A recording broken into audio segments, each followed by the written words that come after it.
Let's talk to Malhar Nabar, who's the head of the IMF research team, which produces the World Economic Outlook. And thanks for joining us today on Global Business Europe. Look, inflation, ballooning global debt, COVID hasn't gone away. Have we hit the bottom? Well, we are projecting this moderation in global growth. We've cut our forecast by 0.5 percentage point. We think that that's a sign here of the downgrades in the US and China.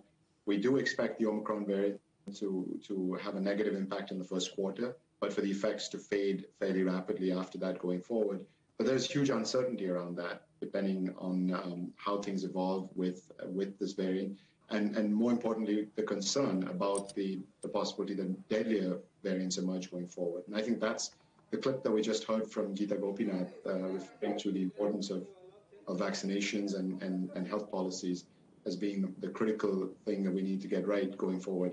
That remains our primary policy focus for ensuring that all countries get back on paths of durable recovery going forward. Where would you say the main pressure points are? Are we looking at manufacturing? Are we looking at real estate? Or does it depend where you are, Europe, the United States, China? Well, the number one overarching challenge that all economies face really is to get ahead of this pandemic. Even in countries which have very high vaccination rates, there's no guarantee that infections will remain under control. And we've seen this with Delta, we've seen this with Omicron. But beyond this cross-cutting challenge, there are specific country issues that countries are grappling with. The supply disruptions have persisted longer than we'd anticipated, and that's hurting economies that have large manufacturing sectors like the United States, like Germany. The rising prices that have accompanied this have further fueled a broadening of price pressures, which were already elevated to begin with because of high commodity prices, high fuel prices, high food prices. We've seen in many emerging market and developing economies facing elevated inflation over the course of the last year. And that's another pressure point that many economies are confronting, which is prompting a shift in monetary policy stances by central banks across the world, including here in the United States with the Federal Reserve. And that's one of the reasons, I suppose, that you are recommending urgent policy actions to ensure an equitable recovery.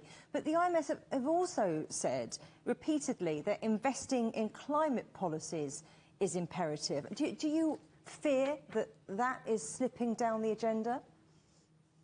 Well, it's important to keep that in focus as well. While we grapple with this health emergency, the climate emergency continues to unfold. The frequency and intensity of climate change-related natural disasters has risen, and it's affecting all economies, including economies that are vital points in global supply chains, with floods and events of that sort leading to factory closures. It's affecting countries that are least able to deal with this problem, coastal regions where we've seen rising water levels affecting activity in coastal regions, creating huge humanitarian costs and economic costs for all the countries that are affected. And it's important to get ahead of this.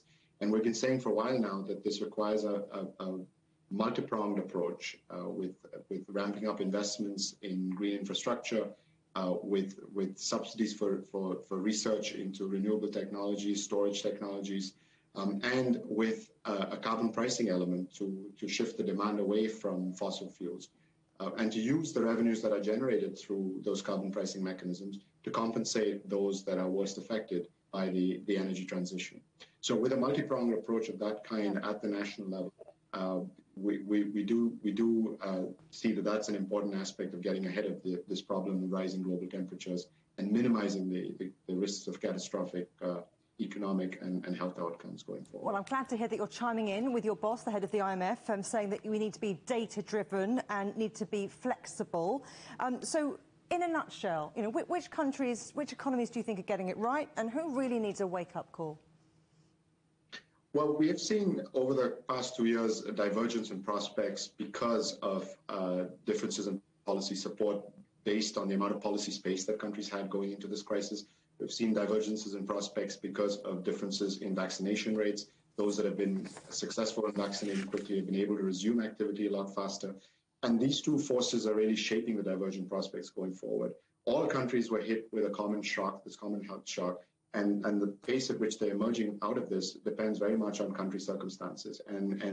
And that's why, in order to get all countries back on paths of durable recovery, there has to be a very strong international cooperation aspect to it on vaccines, on ensuring financially constrained economies have access to international liquidity, and going back to what we were just discussing, ensuring that we do get ahead of this climate emergency, where, again, there'll be a large role to be played by multilateral initiatives, including climate finance initiatives. Multi-pronged or not, it is a very ambitious goal.